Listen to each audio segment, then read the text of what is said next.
digital marketer. She's been in this field for over 7 years with specializations in growth management, strategies, email campaign, SEO, different aspects of digital marketing. And she is here to share her wealth of knowledge to us. So, she'll be talking specifically about how to craft a standout brand identity and maintaining a cohesive online presence in the tech industry. So, Miracle Peter, we welcome you and you have the mic.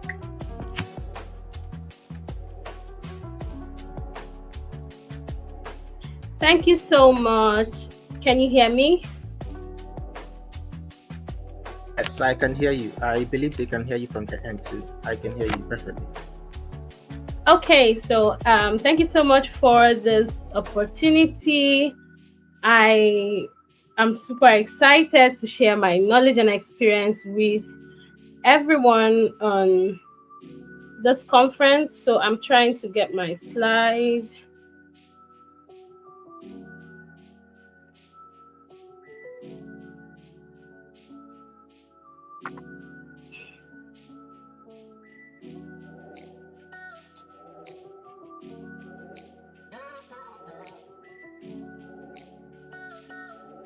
Okay, can you see my slide?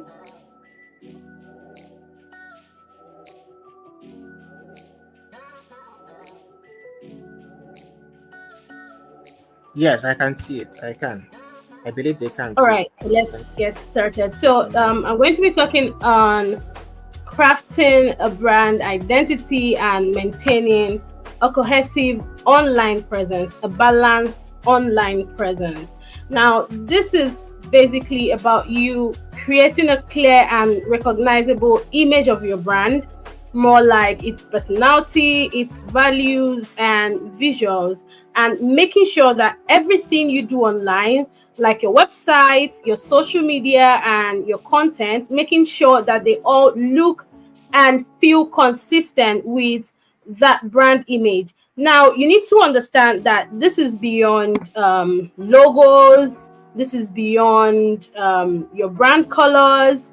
It's more about your values, your mission, and your reputation. So, I'm going to talk about the power of brand identity in the tech space.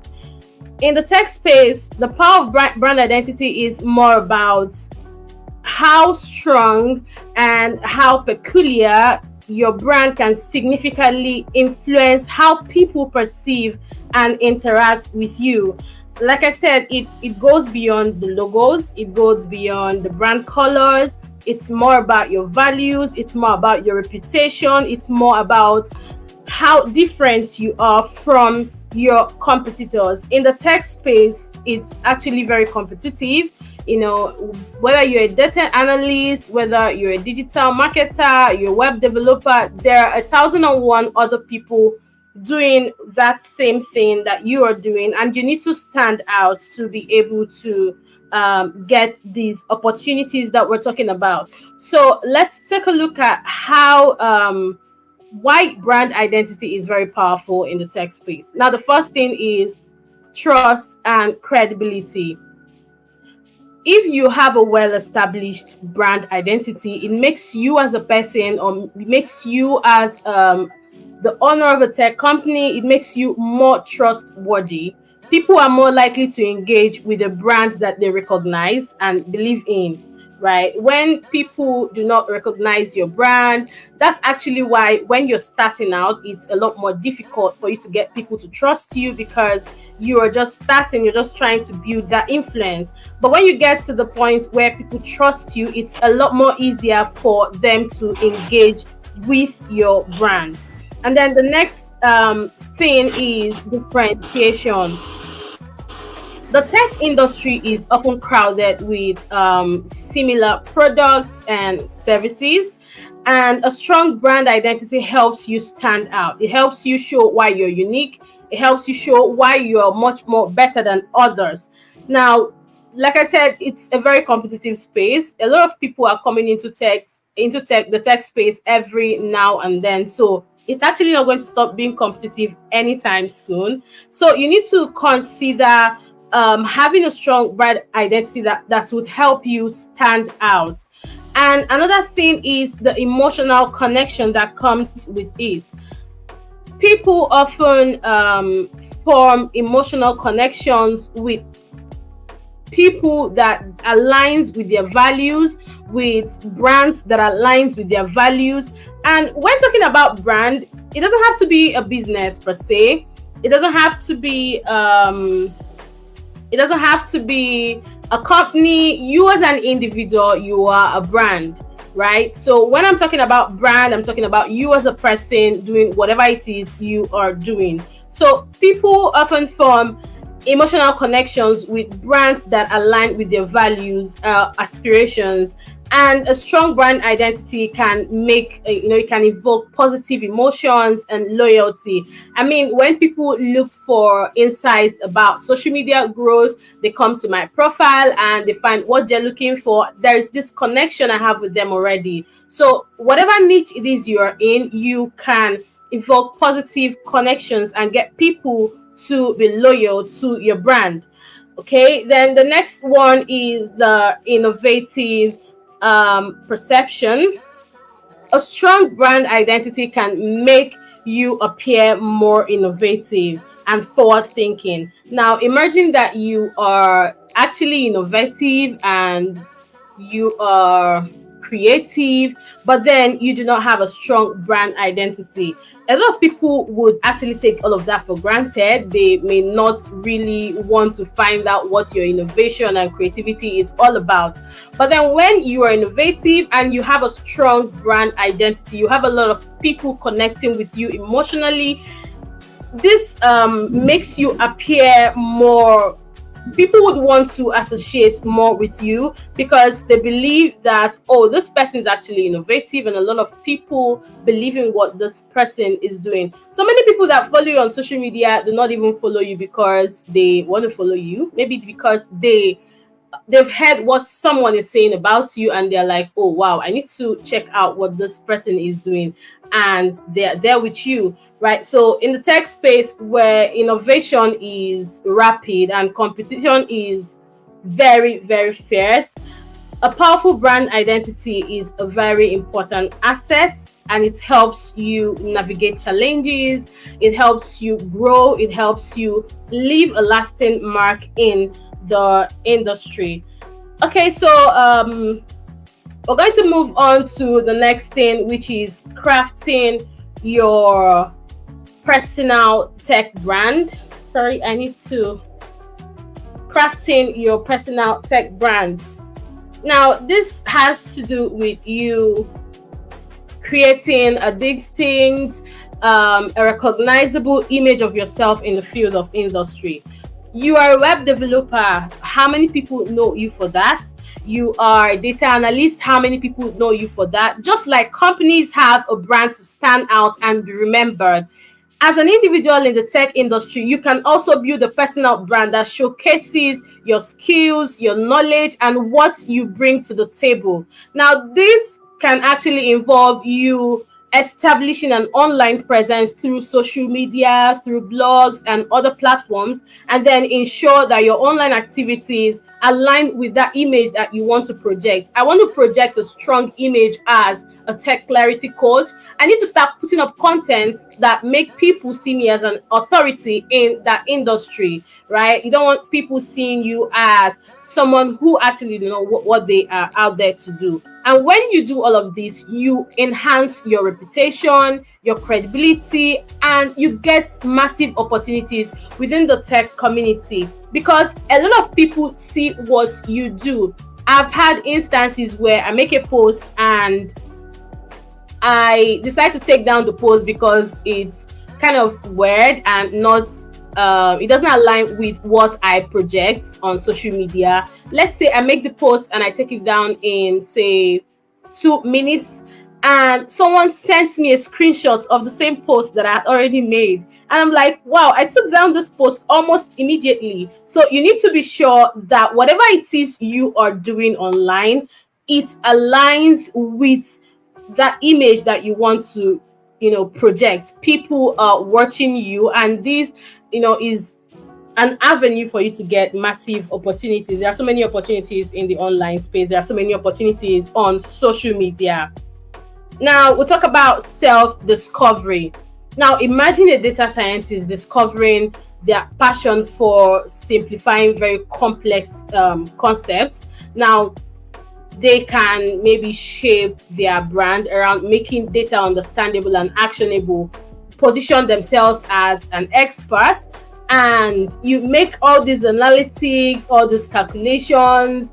You make it very simple for people who are not really techie. You make it very simple for them, and it's more like self-discovery for you, because you have discovered your passion for data, yes, and then your passion goes beyond data to simplifying very complex concepts. So whatever it is you're doing, you need to find yourself in a place of self-discovery beyond the skill you've actually gained, beyond what you are doing. You need to discover yourself to be able to relate to people. You need to discover yourself to be able to make what you do understandable to people who are not in your line of work. And then the next thing we want to look at is your target audience. Now your brand, you need to understand that you are not for everybody. When you're coming out online, for those of you who do not have a very good online presence, you need to understand that not everybody on social media will engage with your posts. Not everybody on social media would connect with your brand. You have a target audience, and then you need to concentrate on your target audience. And when you are all over the place, you get confused. But then when you stick to your target audience, it becomes a lot more easier for you, because you are with your people, you're with your tribe, you're with your community, people who understand, people who can resonate with whatever value it is you're bringing to the table. But then when you are pushing out those, when you're projecting yourself to people who are not your target audience, it's frustrating. I mean, you make posts and nobody engages with it, and the people who engage with it they actually do not understand what the post is all about. You are in the wrong space, and you need to find your way around that. And then the next thing is positioning statement. A positioning statement could be, you could find a way around that in your Instagram bio, your Facebook bio, because these are basically the first things people get to see.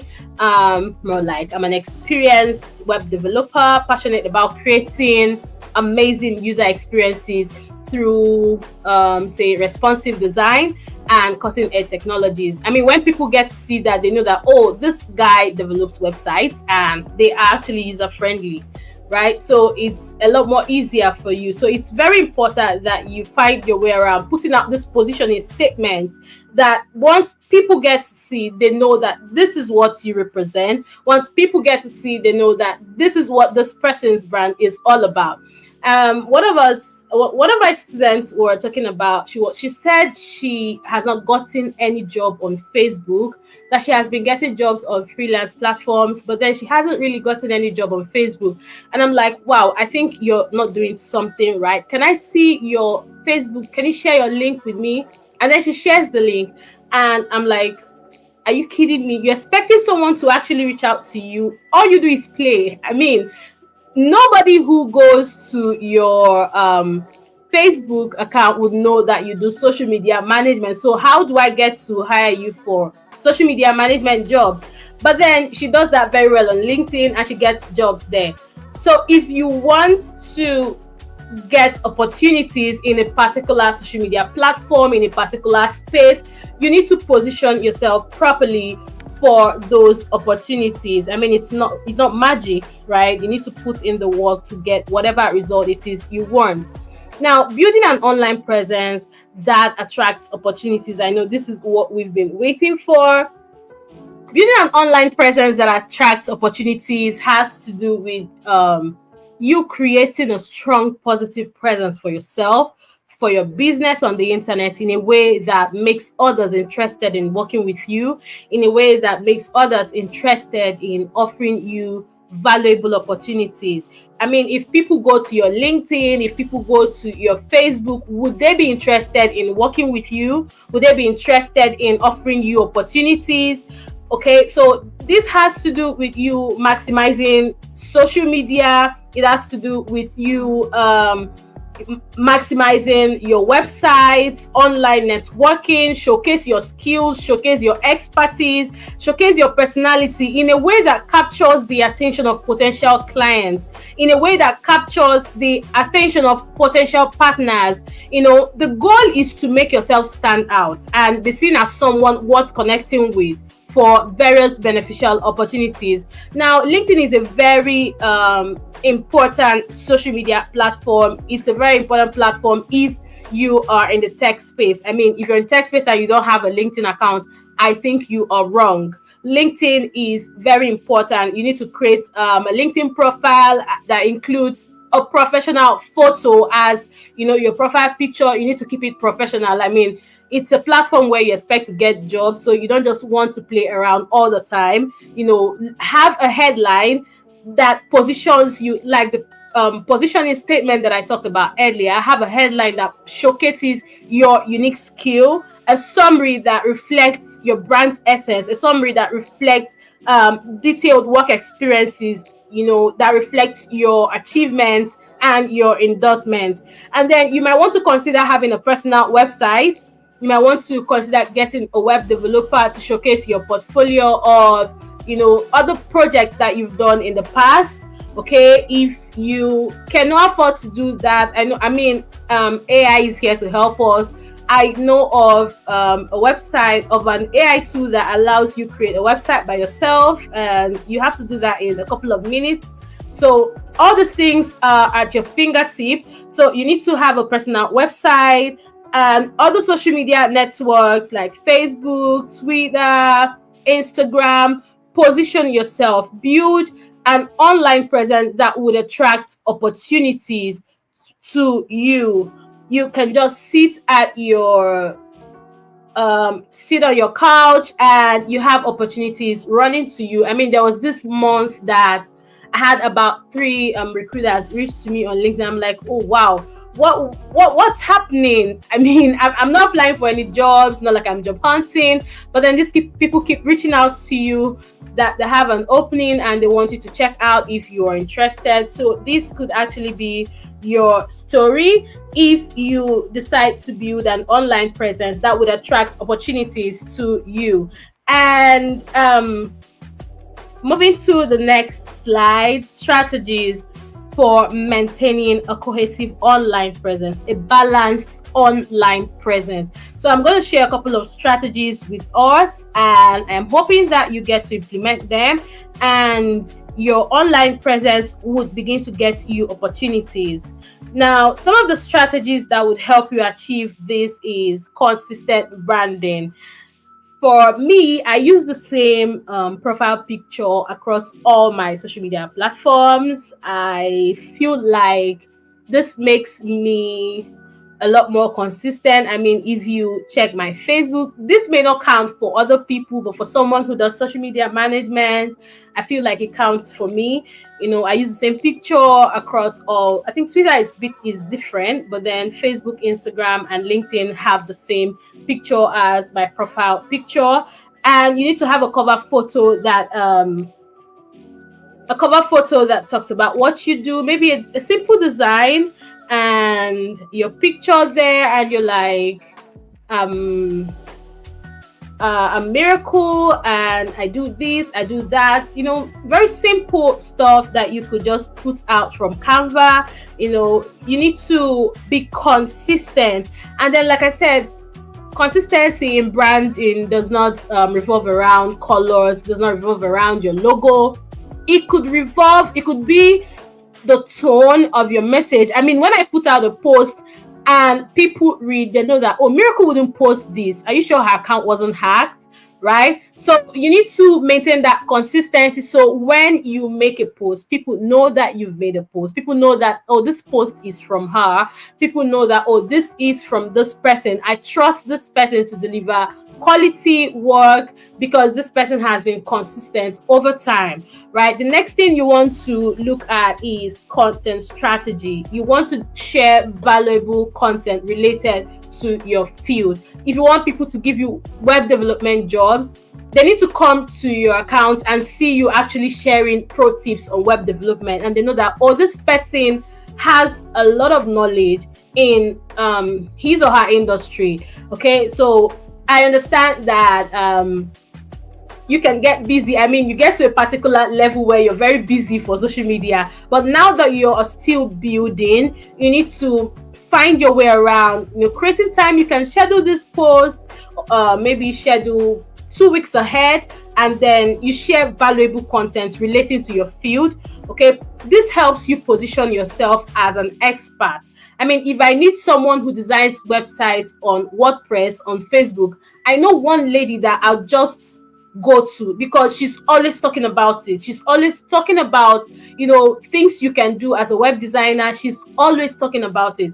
And once I have any job relating to her industry, she comes to my mind, right? So you need to be sure that you position yourself as an expert in your field. And then the next thing you want to do is network. No man is an island, they say. So you need to join online forums, groups, communities. There are communities on LinkedIn, there are communities on Facebook, where you get to discuss with other people, you get to participate in discussions, you get to share your knowledge and build relationships. Okay, and now this networking can actually lead to collaborations and you getting potential clients.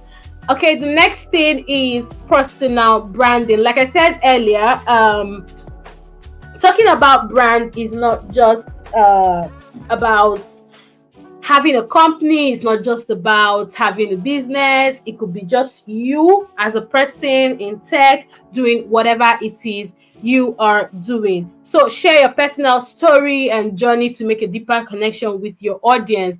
I mean, everyone who have been following me for a while knows that knows why I got into tech. And growing up, I had always wanted to be a medical doctor, and I mean, gained admission twice, and I was unable to pay up my acceptance fee before the deadlines.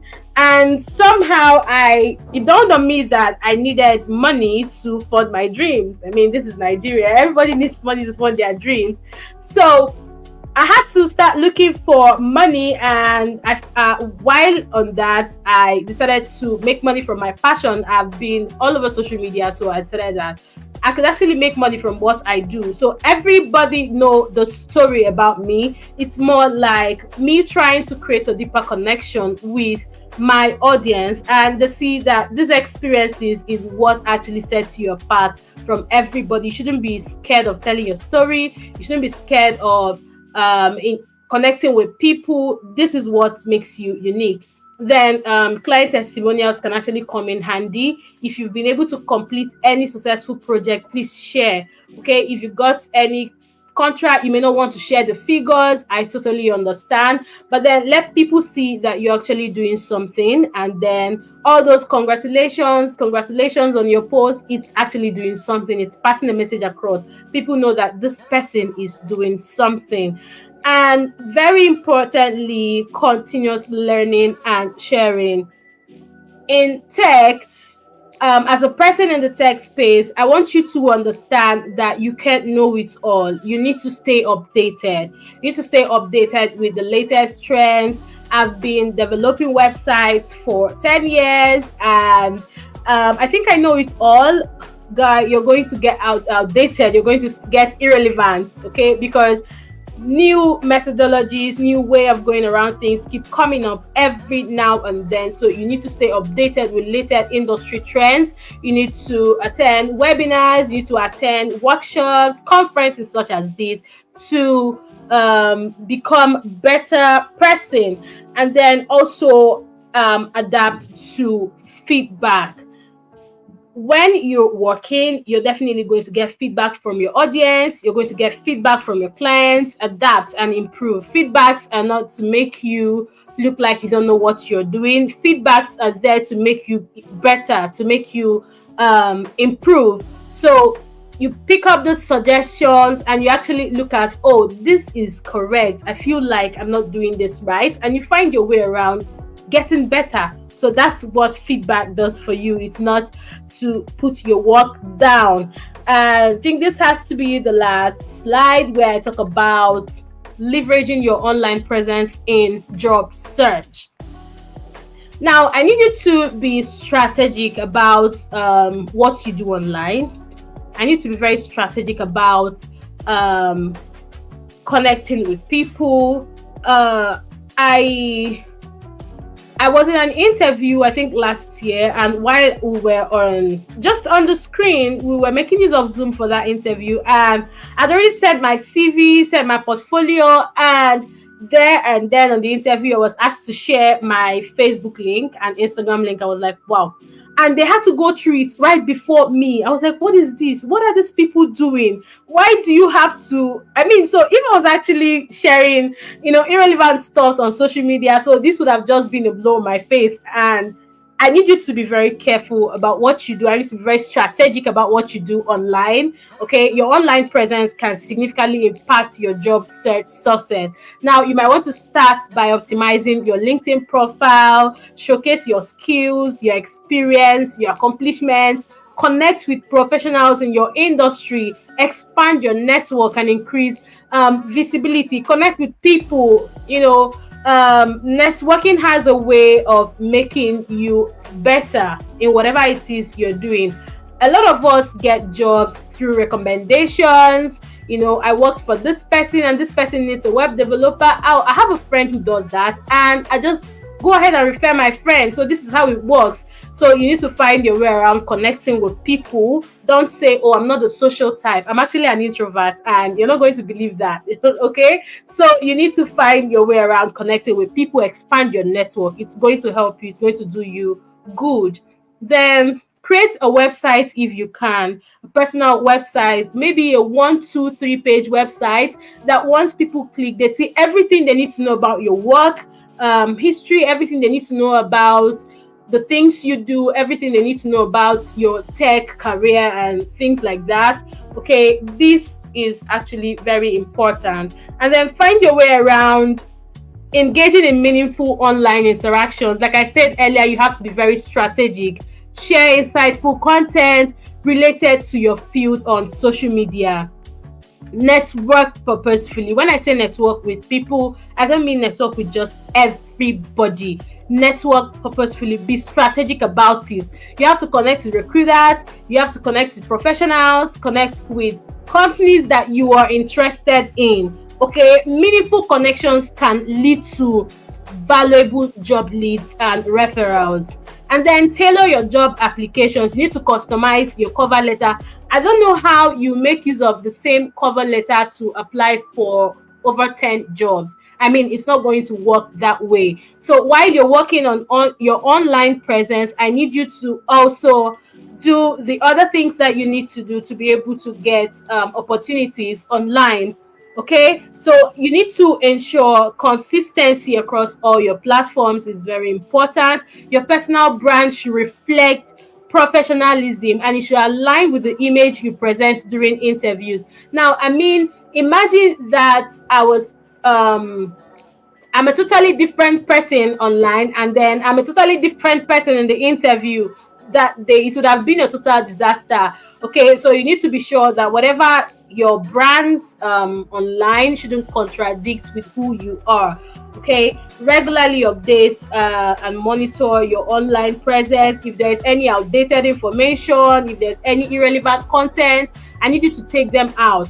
I want you after the conference today to go to your socials and start doing a cleanup. If you have to take out irrelevant content, take out irrelevant information, take out all those social media banters. That's not why you're there. Okay, there are times I make a post with a hashtag temporary post, and you come back the next day, you're not going to see that post on my wall anymore. We played for the time being. Okay, so if you have irrelevant content, please take them out. Ensure that your digital footprint is up to date. It's very important. So by the time you incorporate all the strategies that I've shared, I am very sure that your online presence would get better and your job search would be more effective. So this is the point where I say thank you so much for listening.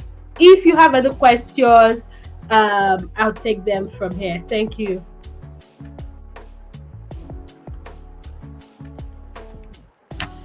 Okay, thank you so much. Thank you so much. We have a few questions in the comment section, and I will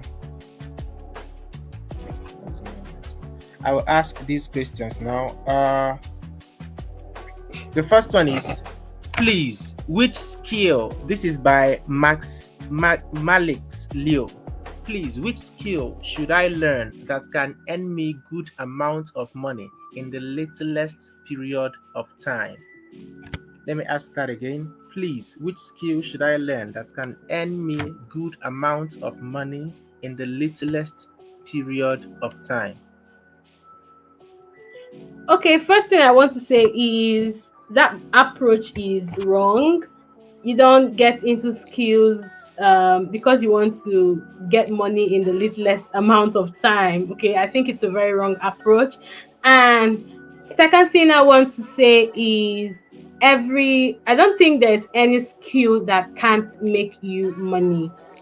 Whether you are into digital marketing, whether you are into coding, whether you are into prompt engineering and things like that, I need you to understand that you can make as much money as you want from whatever skill set it is you have. The first thing you need to do is position yourself as an industry expert, like I said, and you can only do that if you've learned all you need to do about the skill. If you've learned everything you need to learn, at that particular point in time. So you look for something that you have your passion resonates with. I mean, if I'm doing something that I don't love, I may not put in so much effort into it.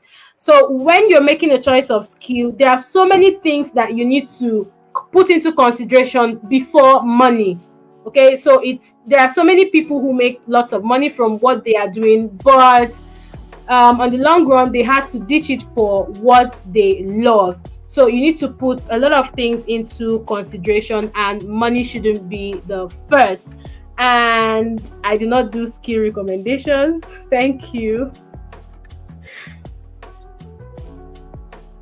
Okay, thank you so much for that response. There is no other question here. They are just asking the same thing. What skill is good to learn? Is digital marketing a good skill? Would you like to answer that? Yeah, let's Yes, digital after that, marketing. let's go to the next speaker.